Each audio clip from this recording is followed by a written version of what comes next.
প্রিয় দর্শক, আসসালামু আলাইকুম। তো দর্শক, যাকে দেখতে পাচ্ছেন তার নাম হচ্ছে রুমকি।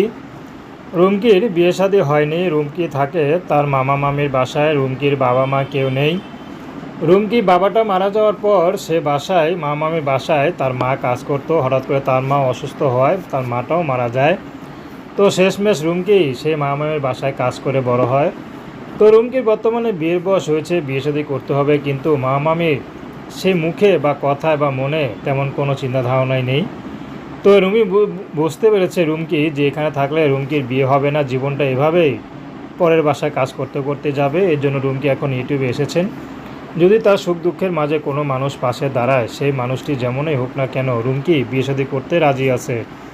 রুমকির কোনো ব্যক্তিগত চাহিদা নেই, কোনো পছন্দ নেই। ভালোবেসে যে তাকে আপন করে রাখতে পারবে, রুমকি তাকেই বিয়ে করবে। সে যদি রুমকিকে গোপনও বিয়ে করে আলাদা একটা বাসা রাখে, রুমকি তাতে রাজি আছে। তো দর্শক, প্রেম ভালোবাসা বিয়ে শাদী করা আপনাদের ব্যক্তিগত ব্যাপার।